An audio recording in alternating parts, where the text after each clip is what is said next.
All right, you guys, I see you in the chat. You are correct. It is a Battle Bun Monday. I see you guys informing me. Candace the priest told you to chill. I hear you. I hear you.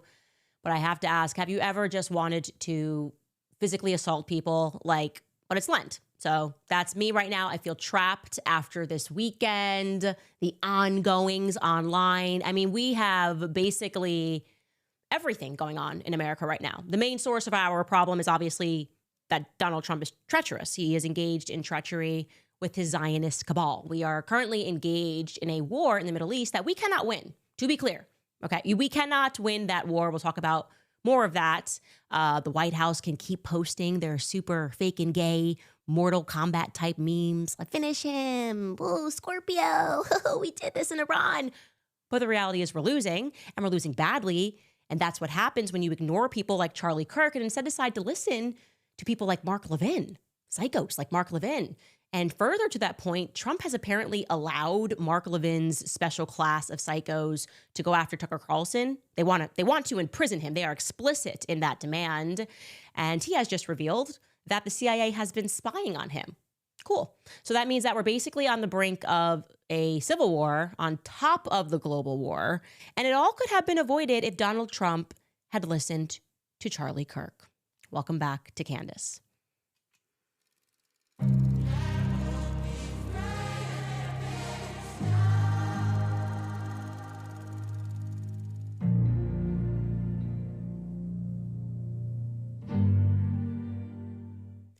Okay, so let's begin with something that we can all agree on, right? Like, none of us, left or right, Republican or Democrat, will be taking any lessons, orders, advice, or criticism from Meghan McCain ever. Ever. It is principally one of the only things that has always united us, I think, a general sense that the McCain family is awful and is therefore removed from any ability to lecture the general public about anything, least of all on the topic of morality. So over the weekend, the Neocons, I don't know what was going on, but they decided to really go in the paint and continue their attempt to outright purchase Charlie Kirk's legacy like it was being offered on an episode of Storage Wars. That's what this feels like to me, right? So you've got BIBI, you've got Benny, you've got Joshi, you've got now Meghan McCain. Everybody's just like, can I bid on the Charlie storage? I don't know what's in it, but I want it. I've got money. Yeah, that's what's happening right now. And we have now reached such a late stage of this neocon psychosis that Ben Shapiro is out there pretending that he's Charlie's personal knight. He was must have been Charlie's squire, actually, while he was alive. It is the most disturbing thing that I have ever seen in politics. And that's saying a lot.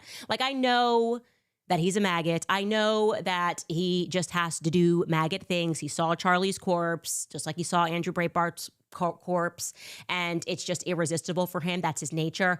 But the speed of it and the statement of it, instantly, I'll pick up the bloody mic against the undeniable backdrop of how much Charlie could not stand him. It's just stunning, right? The persistence of it is stunning. To know Ben Shapiro is to eventually come to a point where you simply are forced to acknowledge the fact that he's just a different species. He's just different. We can't understand him because it's a different species. A lion cannot understand the habits of a worm. No one's ever making a lion speak and try. No, he's not like, hey, well, I'm a worm. Here's my instincts. It's he's just different altogether. But this weekend, he really went for it again. He decided to pick a fight with both Megyn Kelly and Piers Morgan and to once again mix in this idea that he cares about Charlie Kirk's legacy. Right? Ben's entire existence, by the way, if you have not been paying attention, is calling for perpetual wars and picking fights from the safety of his home studio. I do not care what any person says, okay? That little man belongs in a locker. That's where he belongs. Ben should be given a swirly every single day of his life. Ben Shapiro's head belongs in a toilet permanently. That is a scientific fact, and I will not let anybody dispute it. That's just the nature of what he is. Anyway, so he decides to pick this fight for no reason at all with Megyn. Well, there is a reason. There's always the same reason with Megyn Kelly. And he calls both Megyn Kelly and Piers Morgan, he calls Megyn a coward and Piers Morgan a clickbait whore or something. And what is their crime? Like I said, the same crime that everyone commits, not groveling for Israel. That's it. He has some sort of a unique social disorder where he genuinely believes that if you disagree with him, You are an enemy that must be destroyed. Ben cannot survive knowing that there are people in the world that simply disagree with him. He does not know how to just go, oh, I have a different opinion, but we can still maintain a friendship. So he begins this back forth and he drops this online. Like I said, Meghan is a coward. Piers Morgan is a click whore. None of that has anything to do with Israel or the Jews. Okay, Ben, the Mossad hasn't been in the United States since like the 1980s. Okay, we get it.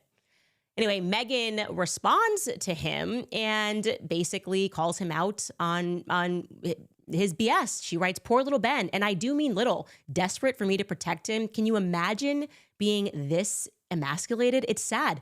Why have they been stalking and harassing Megyn Kelly? Nobody knows. Megyn Kelly is a perfect example of someone that Zionists could have won the support of. She's been clear that she supports Israel. She supports Erica Kirk, Turning Point USA, but they can't do it. It's so all or nothing that they just demand 100% groveling, or they just push you out and then stalk you and gang stalk you and harass you. So Ben just has to mention me, allude to me in his response to her. And again, he's going to white knight for Charlie Kirk here. And he says, don't worry, Megyn. I would never ask you to protect me. You won't even protect Charlie Kirk's widow from the monster accusing her of murdering Charlie. So I had time. I had time this weekend. I had a lot of time. And apparently so did the internet altogether, because there just has to be rules in life. Like, you can't suffer these sort of fools. We cannot go on like this in humanity. And it was just time to start sharing private conversations with Charlie, to know how Charlie actually felt about Ben and neocons more generally, in his own words, okay? Charlie could not stand Ben Shapiro. I have been telling you that, because Ben operated behind the scenes to try to stop his rise. The same way he's treating Megyn Kelly, that is how he treated Charlie Kirk. It's how he treated me. He's just a nasty person who cannot stand when people become more popular than him, or when their position becomes more popular than his. If they're organically winning, he has to try to pervert the markets. He makes phone calls. He asks his fellow Jewish journalists to do hit pieces. Charlie lived this. I was there. It was driven by nothing more than jealousy. Charlie was so young, he was still jealous. And so Milo Yiannopoulos shared this back and forth. He wrote, Ben Shapiro began to secretly commission hit jobs. On Turning Point USA a decade ago, Charlie Kirk knew. We met and we talked about it and discussed strategy. Kirk and I weren't friends for long, but while we were, all he talked about was how amazing Candace was and how effing evil Ben is. And he showed the messages, okay? Milo says, this is Ben. It's his fingerprints all over it. Can I post it? Charlie says, yes, but I want to allow this to play out before I say something, but go ahead.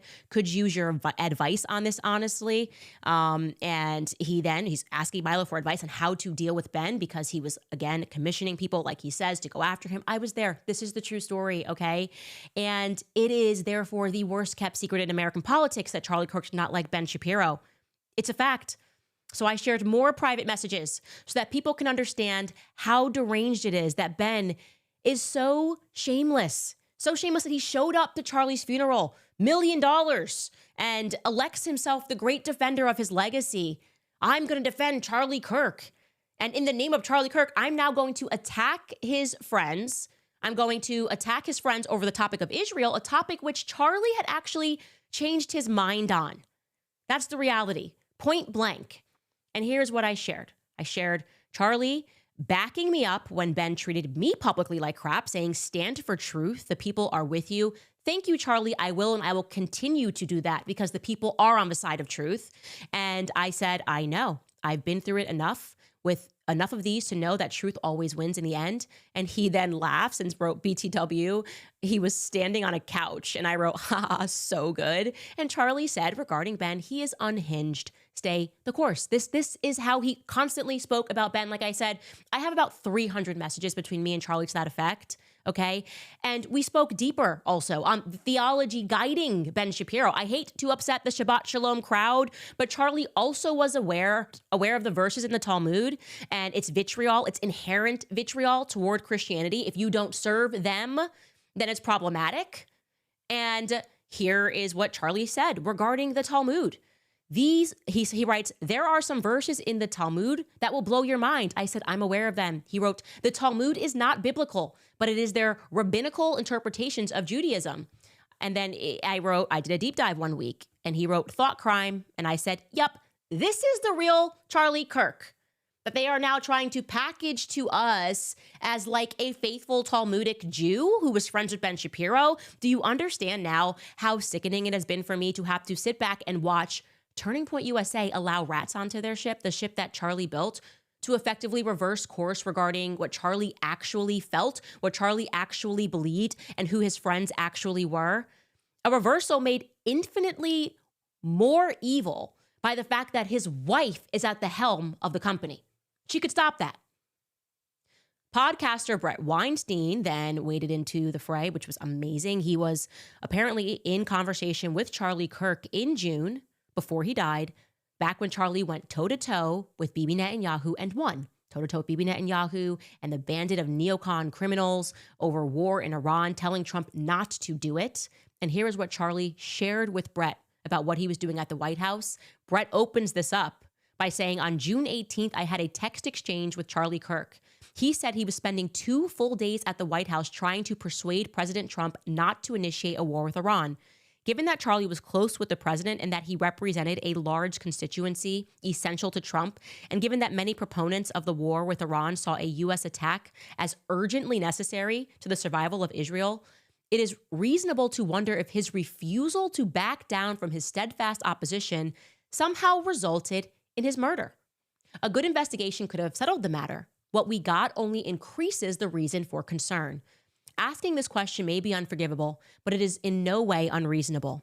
Charlie was in a strong position to keep us from doing what we have done now, and the timing of his death removed him from the equation and likely changed the course of history, as Charlie himself worried that it might.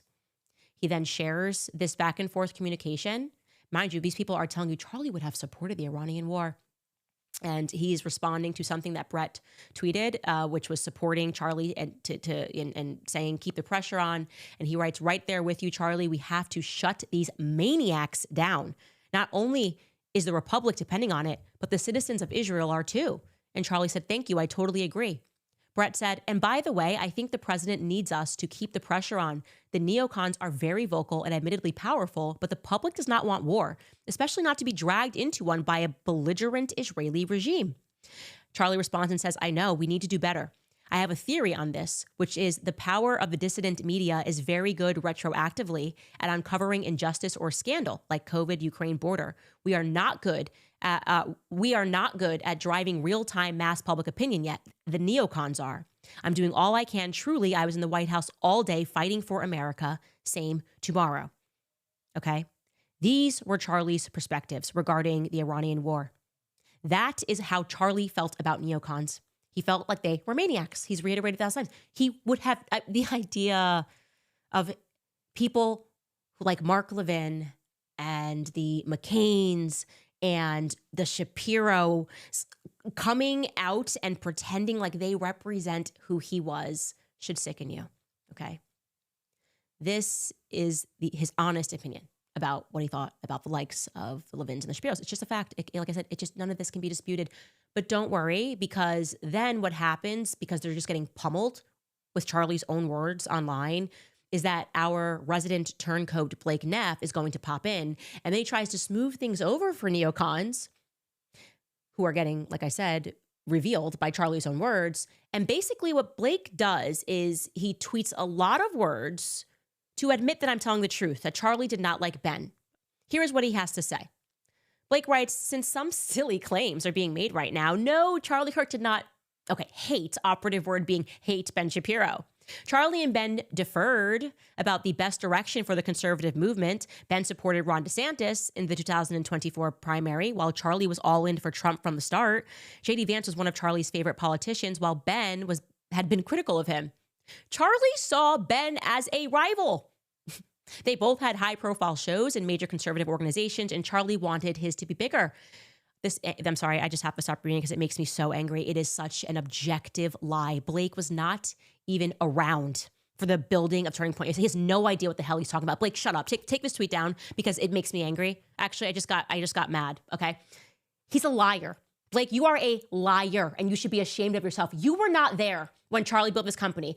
They were not rivals. They actually had nothing in the beginning that would have made them rivals. Charlie was building a 501c3 charity, okay? He wanted to be on college campus. That is not what Ben Shapiro was doing. Ben Shapiro was trying to take Andrew Breitbart's legacy and recreate it by manufacturing a scandal with the Daily Wire.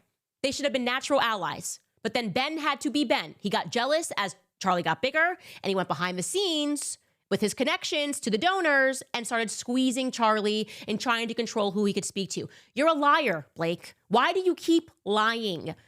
At least you admit that there are rivals, that they were rivals, but the idea that that rivalry came because they were both in the same industry or in the same space is factually untrue. It is factually untrue. Charlie was innately not a jealous person whatsoever.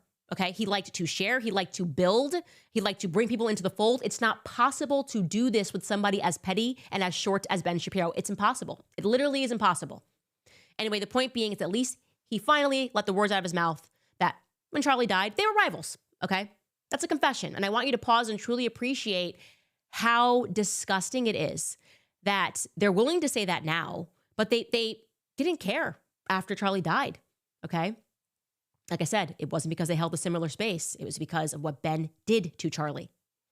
Putting pressure on the money, financial threats, controlling like he always does with the money. Don't let this person speak here. Don't let this person speak with them. I'm going to have donors. I know donors. My daddy has money. Make financial threats. Oh, the Jewish donors going to now take away money if this person speaks. That's how he plays the game. But think about it. On the Turning Point USA side, think about the fact that they allowed Charlie's rival to open Amfest by dissing Charlie's friends. All because of the almighty dollar. What does that say about the ethics that are guiding that company right now? Another thing to note is that Ben Shapiro has a very particular kink, if you haven't caught on now, which was on display on that Amfest stage, actually. He's really into public humiliation rituals. He doesn't just want to disagree with his friends in private. He wants to try to destroy them behind the scenes, but he also insists on surprising his friends on camera and putting them on the spot and demanding their allegiance to his viewpoints. Like, he literally fancies himself on an episode of To Catch a Predator, but doesn't realize that he is the predator. Like, you just keep catching yourself being an immoral piece of shit. That's what he initially did to Megyn Kelly on her tour, no less, on stage. It's what he did to me.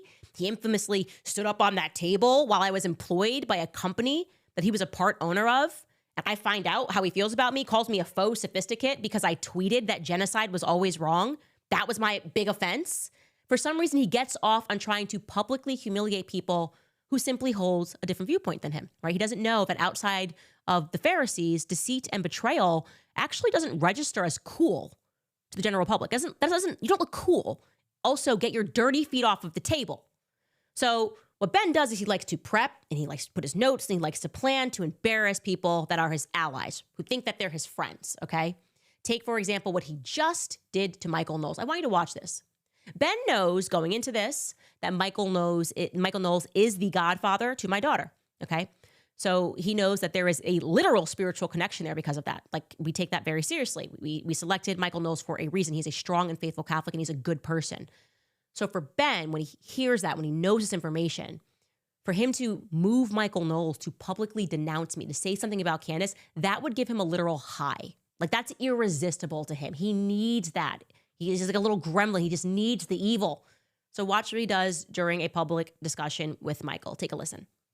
So if Candace Owens decides to slander the widow of Charlie Kirk, I think that people have a moral duty to say that this is a bad thing, even if they are quote-unquote friends with those people. And I find it an act. But let's take that further. So obviously one should state one's view and say, you know, Erica's great and the attacks on her are not right. Well, Michael, I'll just ask you straight up. Is Candace Owens doing something evil by attacking Erica Kirk? I think that it's wrong to attack Erica Kirk. Well, no, say the sentence with her name in it. I'm not going to dance like a puppet for the podcast wars. You don't have to dance like a puppet, but you are dancing pretty quickly. I mean, there's a lot of tap dancing here. I don't think there's any tap dancing. Even if you aren't interested in the podcast wars, the podcast and I think the people who are leading the invective against Candace are her biggest publicists. He wants him to say the sentence because it has nothing to do with Erica. Erica's just the person he's using. He's not friends with Erica. He's never been friends with Erica, never been friends with Charlie. It's about me. And this is just his tool to try to get Michael to bend the knee publicly. He is losing. The neocons are losing badly. Truth is their kryptonite. They cannot tolerate it, which brings us to Meghan McCain, who apparently fancies herself the police chief of morality, apparently. Since private messages are destroying them in every manner possible, she's going to make a demand that people stop showing them. Here's what she actually wrote on X. She wrote, "Stop sharing dead people's text messages, you absolute psychopaths." Psychopaths. Wow. A diagnosis from a McCain. Meghan McCain. A McCain. Question, how many Muslim kids do you think had to be murdered for her trust fund? Like, across how many countries? Also, across how many countries like Ukraine were people subjected to bloody color revolutions led by her father literally in the streets so that she could sit back and deliver lectures on what it means to be a psychopath? I want to be clear, I don't think Meghan is a psychopath. I think she's dumb as rocks. I think she has always been a blubbering idiot who offers nothing, and she is so dumb that she is completely unaware of how universally despised her family is. Meghan McKelly should shut up. She should shut up and enjoy her blood bunny, which is why I decided to answer by sharing another private text message from Charlie Kirk. And here it is. And it's very well said. Meghan McCain is a piece of shit. Yes, it's real. And I actually shortened it. It was it's longer, the exchange. Here's what we said. I guess this is more my response.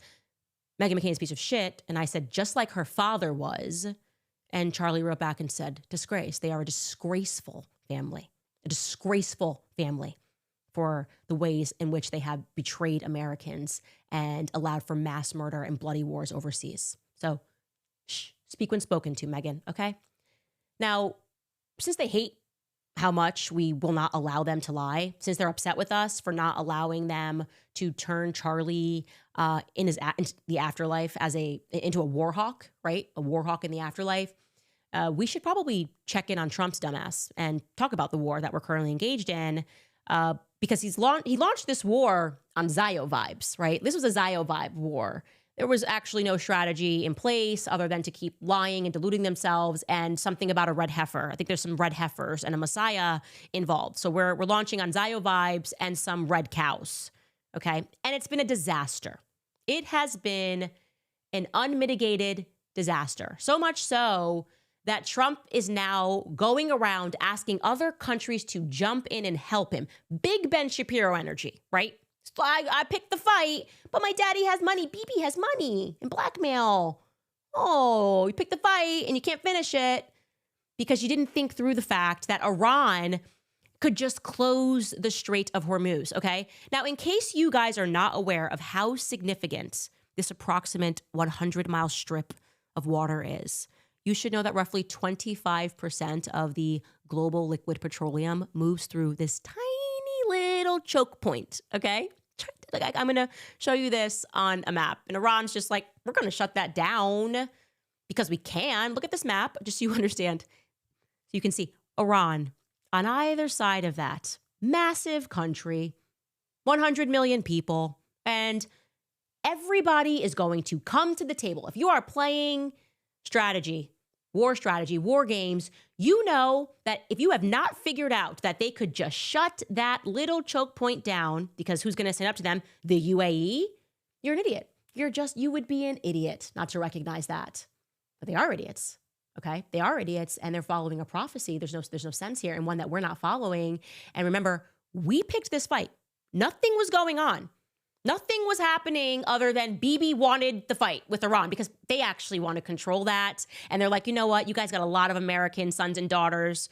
Send them over to die so I can get more. I'm just taking over everything. We've got this idea of greater Israel. So we are going to need like American troops to handle this. So we just picked this fight. Nothing was going on. We also randomly bombed 200 schoolgirls in Iran. And then we lied about it. I didn't lie about it. Trump lied about it immediately. Red heifer vibes. And now it's getting real all of a sudden because that matters. Okay. At the end of the day, the commodities matter.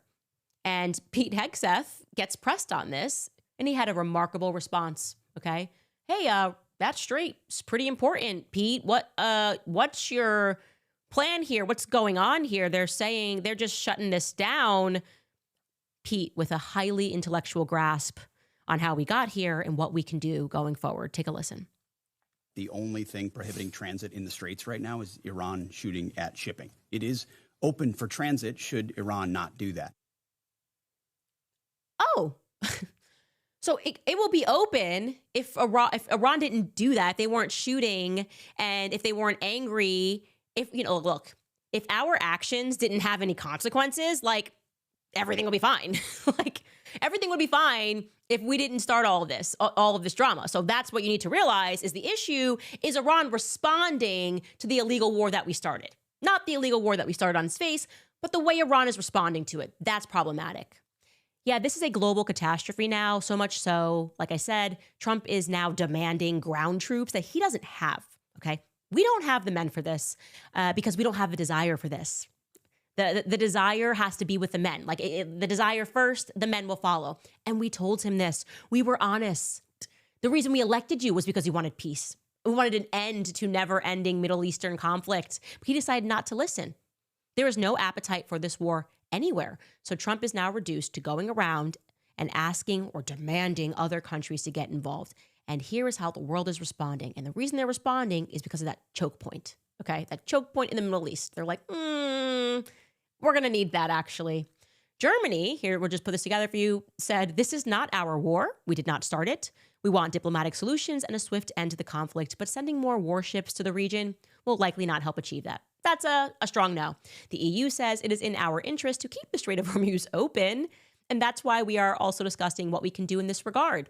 Britain writes, while taking the necessary action to defend ourselves and our allies, we will not be drawn into the wider war. Okay. Australia writes, Australia does not intend to send ships into the Strait of Hormuz. We know how incredibly important that is, but that's not something that we've been asked or that we're contributing to. Japan writes, we have not made any decisions whatsoever about dispatching escort ships. We are continuing to examine what Japan can do independently and what can be done within the legal framework. China, the recent tense situation in the Strait and the waters nearby has impacted the route for international goods and energy trade, disrupting peace and stability in the region and beyond. China once again calls on parties to immediately stop military operations, avoid further escalation of a tense situation, and prevent regional turmoil from further impacting the global economy. Italy's Prime Minister Giorgia Meloni on Wednesday, and she's a friend of Trump, delivered her strongest criticism of the U.S.-Israeli war on Iran, describing it as part of a growing and dangerous trend of interventions that sit outside the scope of international law. Like, this is illegal, is what she's saying. This is illegal. Spain says Spain will never accept any stopgap measures because the objective must be for the war to end and for it to end now. South Korea, we will continue to communicate closely with the U.S. while carefully reviewing the situation before making a decision. And the most hopeful message came out of France, which in and of itself is not very hopeful because the country despises him. Okay? They hate Emmanuel Macron and his husband. That's the reality in France. They hate him. So nobody cares what he says. He's just saying what the Rothschilds told him to say because the Rothschilds are Israel, they created Israel, and they created Emmanuel Macron. So he said that he would be willing to use the French Navy to escort ships, but only if the conflict stabilized. Yeah. Thanks. We expected that from you. So this is the state of affairs today, you guys. Big Ben Shapiro energy, just starting fights and thinking that you have enough money or your daddy knows someone. Well, BIBI said I should do it. And that's all that matters. And you can see they're in a mess. Everybody's nervous. Nobody knows where Bibi Netanyahu is or why these weird videos look so AI when he's speaking. I mean, there's rumors that he's dead. He's certainly not acting like he's alive. I'll say that. So I think he's dead. I don't know. And we got here because Trump ignored the very base that put him into office. Trump himself became a never-Trumper, and no one outside of Israelis should support this man, like ever, really. Going forward, he's just disgusting. We'll take a brief break, and we'll be right back.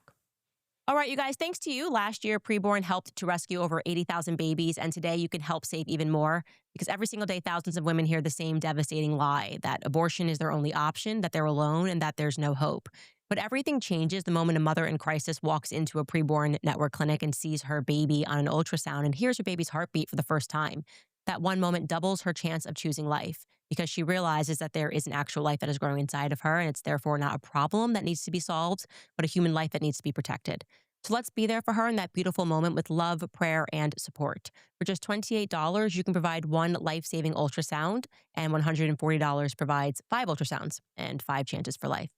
This year, let's make it the biggest baby-saving year in history. Take a stand, be bold, speak for those who cannot speak for themselves. To donate, dial #250 and say the keyword baby, or visit preborn.com/Candace. Again, that's preborn.com/Candace. Also going to tell you guys about the Wellness Company, because in 2025, the cancer research global spend was $356 billion. Big Pharma's cancer drug revenue increased by 70% in the last decade. Meanwhile, cancer rates in people under 50 have doubled as well. Whether it's because of the vaccines, our lifestyles, or the environment, one thing is perfectly clear: we still do not have affordable or effective treatments. This is where the Wellness Company steps in to help you own your health. For example, the gold standard parasite cleanse, which is ivermectin and mebendazole, has shown success in triggering cancer cell death, which wakes up the immune system and initiates an immune response while hindering blood supply to tumors and halting metastasis.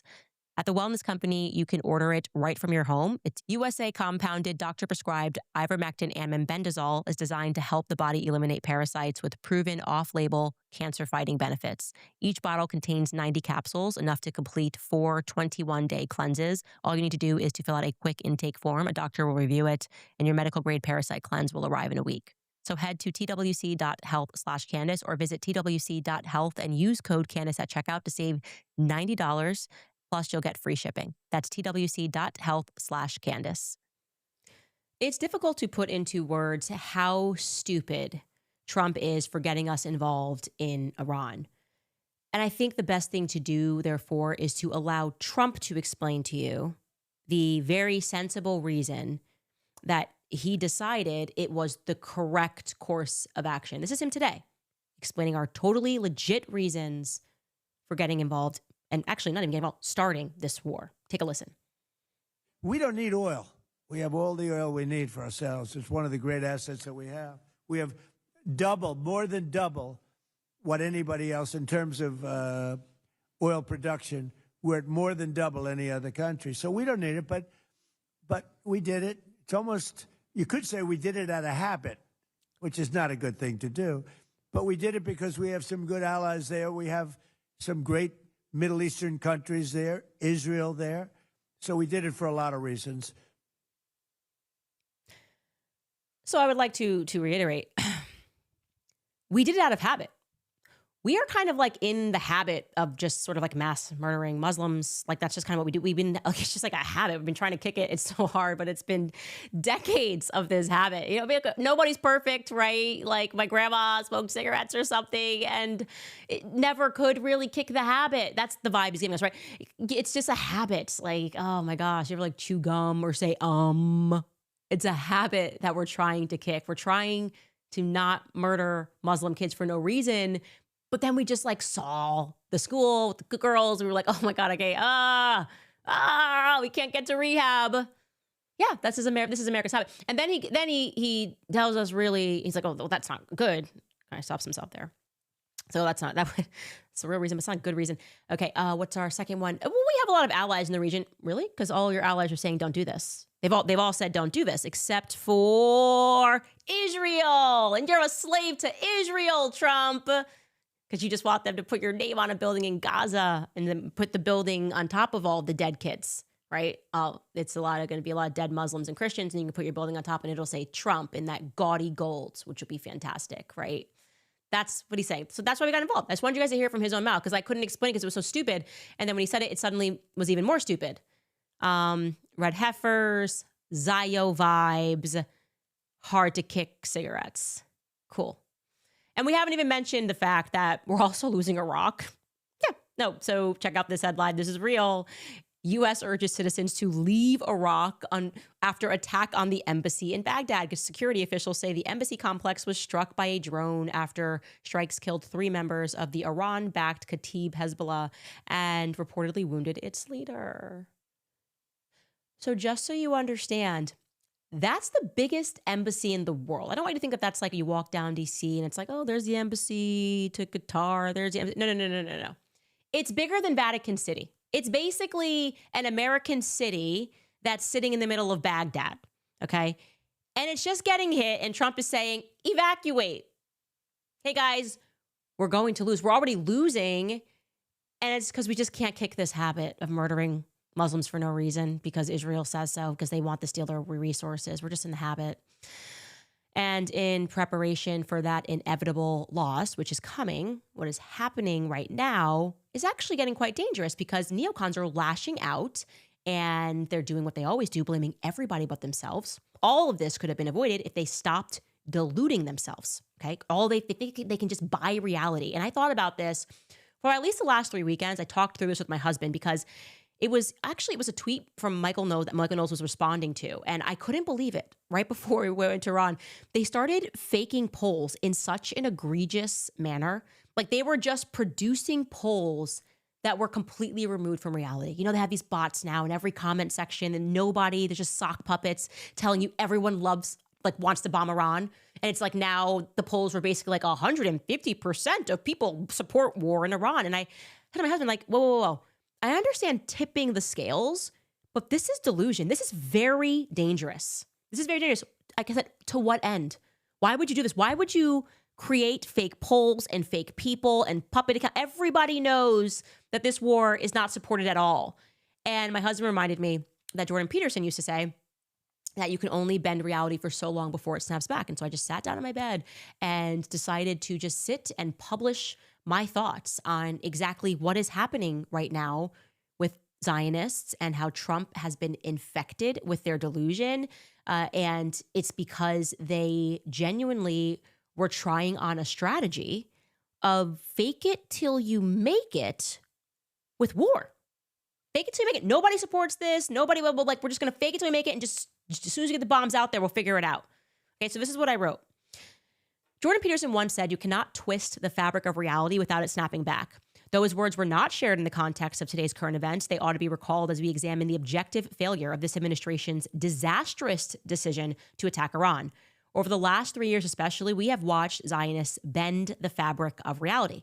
They have purchased views, influencers, and journalists. They have activated millions of online bots. They even went so far as to stage an open takeover of TikTok when they grew incensed that the youth was sympathetic to Palestine.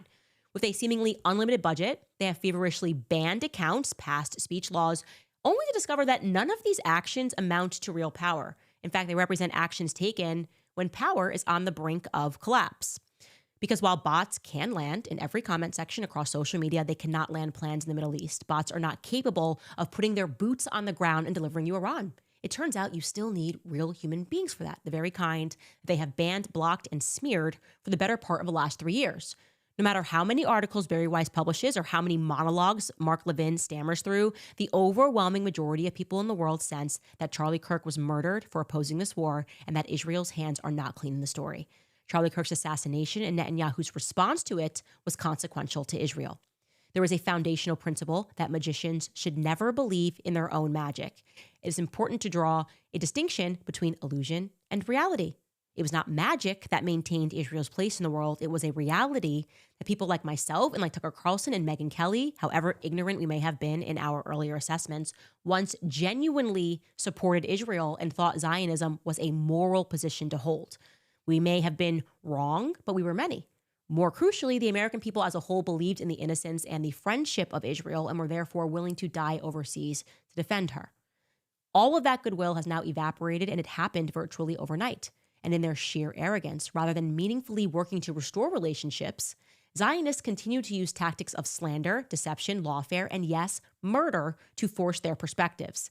They no longer seem capable of making a distinction between illusion and reality. They wrongly assumed that with enough money, they could purchase truth. Zionists are quite literally their own worst enemy right now. No one believes them about anything anymore, nor should they.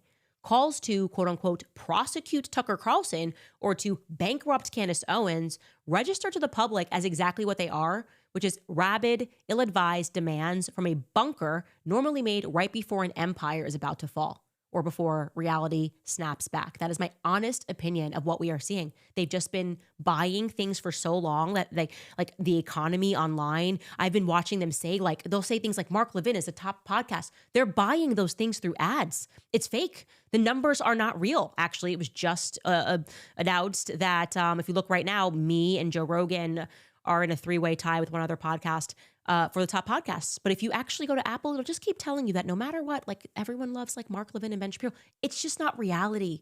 They can't keep doing that. And so the question is, what is going to happen to them now that they realize that they effed up, right? They effed up. It's not going to work. They're not going to get what they want. And everyone genuinely understands that they're insane. Well, they're going to start making demands for people to get arrested, right?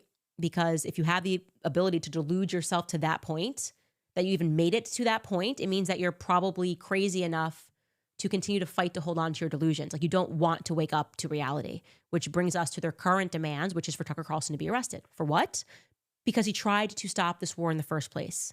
Because Tucker Carlson actually listened to the American people and accurately assessed this was not going to be a 3-day military operation. Get them! Yeah! White House! Girl power! Woo! Power Rangers! Go, go, Power Rangers! This is what they're posting on social media. They think we're this dumb. That they were going to take down Iran. Like, we're talking about Persia. This is like a historical Persia. It was just going to all go down with a couple of cool memes. And people were going to go, yeah, I'm going to sign up for the military today. Yeah. It's unbelievable how misguided this all has been. And so now they're angry. They need someone to blame. They can't blame themselves. They can't blame themselves for being crazy. They got to go after me. They got to go after Tucker Carlson. And listen to what Tucker Carlson says that he discovered about the CIA reading his messages. Take a listen. So the other day I found out that the CIA is preparing some kind of criminal referral against me, a crime report to the Department of Justice on the basis of a supposed crime I committed. What's that crime? Well, talking to people in Iran before the war. They read my texts. So the crime under consideration apparently would be the Foreign Agent Act or something like that, acting as an agent of a foreign power. And I don't expect this to go anywhere. I'm not too worried about an actual criminal case against me for a bunch of reasons. One, I'm not an agent of a foreign power. Unlike a lot of people commenting on U.S. politics and global affairs, I have only one loyalty, and that's the United States, and have never acted against it. Its interests are the only interests I care about because I'm from here and I have a lot of kids. So that's not a concern. I've also never taken money from anybody. Don't need it, don't want it, and that's provable. And moreover, it's my job to talk to everybody all the time and try and figure out what's happening around the world. That's literally what I do for a living. And I'm not going to stop doing that. Nor should I don't think. I'm also an American. I can talk to anybody. I have no secrets to divulge. So legally, I think the case is ludicrous, and I doubt it will even become a case. But the main reason they do it is to leak the existence of the investigation, such as it is, to the media, and then humiliate and terrify the subjects of this op. And that's, of course, happened to me repeatedly, many times.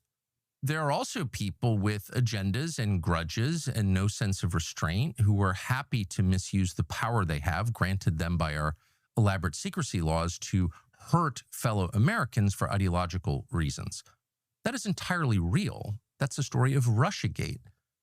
And it's likely that things like that will begin to happen at greater scale now. So you should just know that going forward. Yep. And instantly, as soon as you see this video, deranged Zionists started saying they hoped he went to prison. Like I said, they have lost. So now they want people just thrown into the gulags. I mean, don't forget Bill Ackman, who's supposed to be a billionaire on his own merit, which Tucker contends, but he was retweeting when I said people should conscientiously object to this war, because they should. Of course, you should conscientiously object to this war. You should find a legal means to exit. Why would you die for Bibi Netanyahu? That's senseless. And he starts retweeting people who have their profiles in Hebrew, no less, being like, there's actually a federal statute or this law A says that if you say this, then you can go to federal prison. Lock her up. Okay. If they don't die for Israel, lock every American up. Okay. Here's Randy Fine. He tweeted this. It sounds like Tucker Carlson is learning the hard way.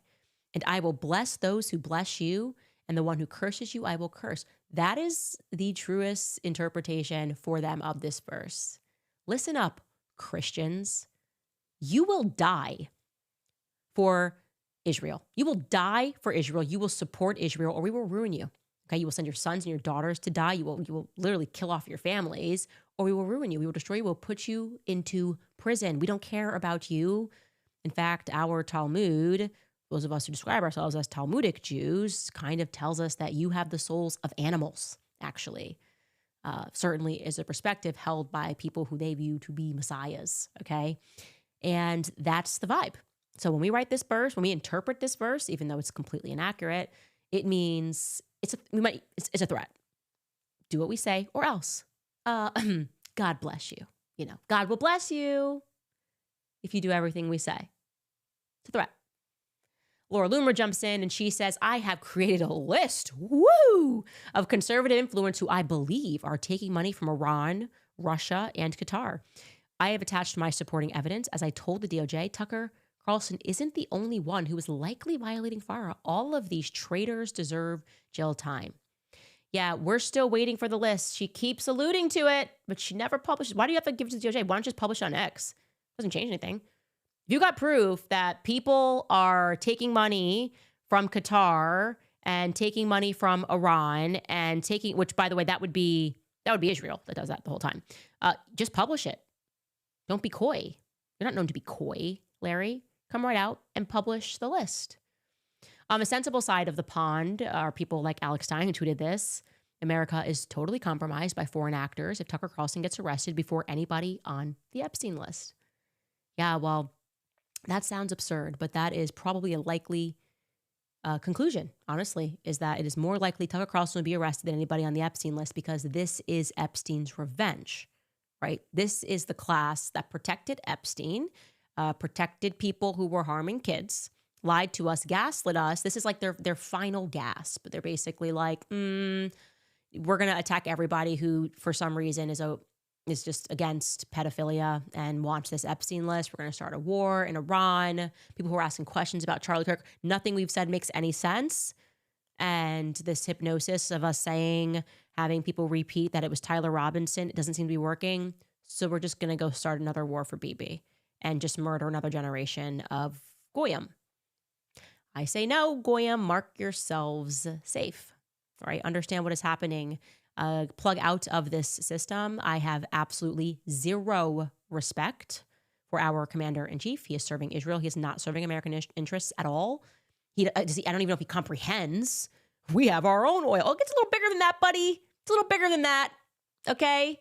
This has like global implications, my friend. Iran will be empowered by this. People will just go direct. You've got bases all over. You see what's happening in Iraq? It doesn't matter. If you've just got oil in Israel, like that's a very childish way of looking at things. Can I survive without their oil? Okay. What about everywhere else in the world? Does it impact all of your relationships worldwide? Does it impact like everything that you've been pouring our money to in the Middle East, Iraq? No, but we've got our own oil, and it's just going to be super easy for us to replace it as we're sending barrels of oil from Venezuela to Israel, because we did the military effort. They get to enjoy the fruits of it, of our labor. It's always Israel gets to enjoy it. Traitor, treacherous. No one should support Donald Trump. So I'm going to say before I answer some of your comments when we get back. All right, you guys, I am always looking for snacks and supplements that are made with real ingredients, nothing weird and nothing artificial. That's why I have been loving Paleovalley. Recently, my manager has been nonstop talking about their salted caramel bone broth protein powder. She puts it in her coffee every single morning, and she swears it makes it taste like a fancy coffee shop drink. So, of course, I had to try it, and she was absolutely right. It blends so smoothly, and it adds that rich salted caramel flavor, and you'll get protein, which is made from grass-fed bone broth. So it actually supports your skin, your joints, and your gut while you're sipping coffee. It feels indulgent, but it's packed with the good stuff. Paleovalley offers their bone broth protein in a variety of flavors, from our favorite, which is the salted caramel, to savory, original, vanilla, chocolate, turmeric, ginger, and unflavored. So upgrade your protein and your snacks with cleaner, whole food ingredients from Paleovalley and feel the difference real food makes. Right now, you'll get 20% off your first order at paleovalley.com, and you can use code Candace at checkout.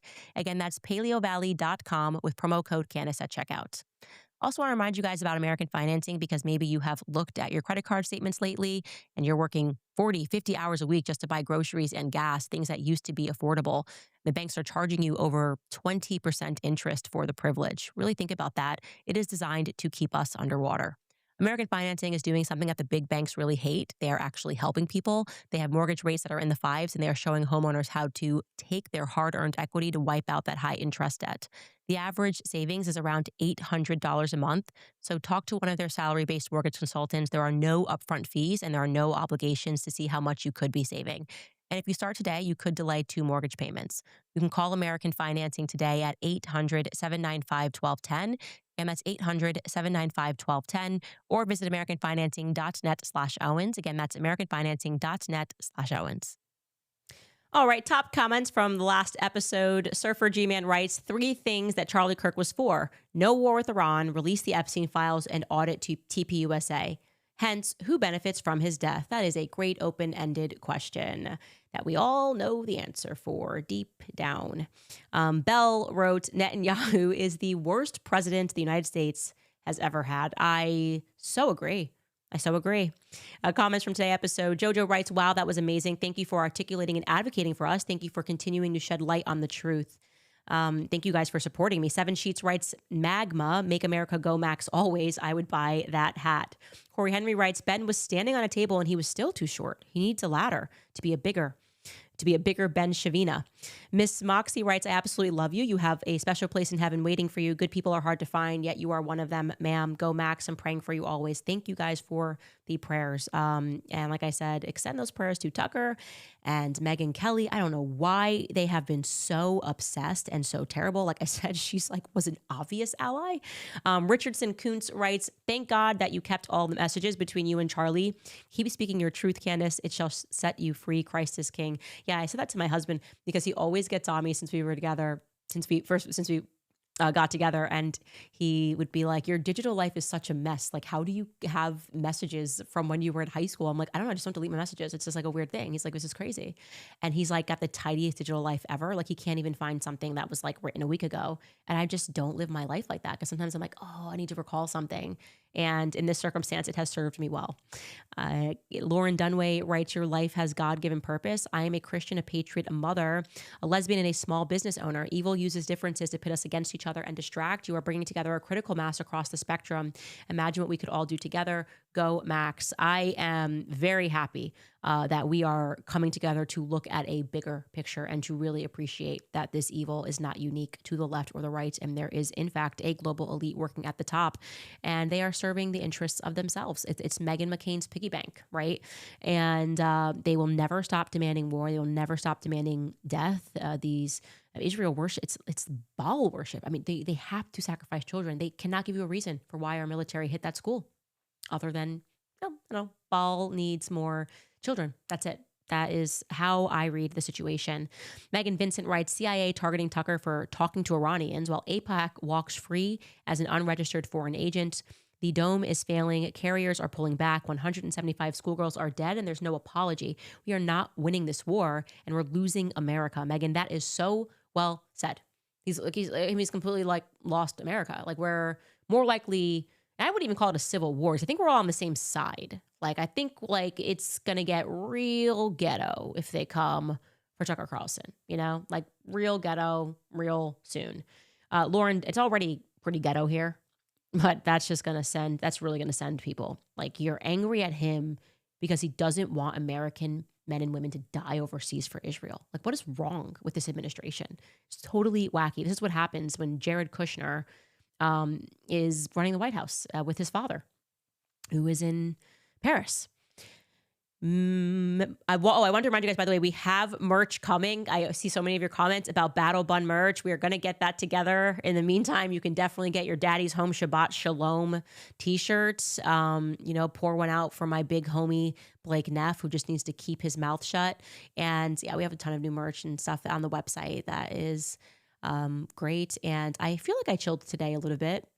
Okay, how would you guys rate me? Like on a scale of 1 to 10 on chillin'? I feel like I've been good. I want to rate myself. I feel like I have been calm, and there's 2 more weeks left of Lent, and I will continue to be calm, which is great. Anyway, you guys, we will see you tomorrow.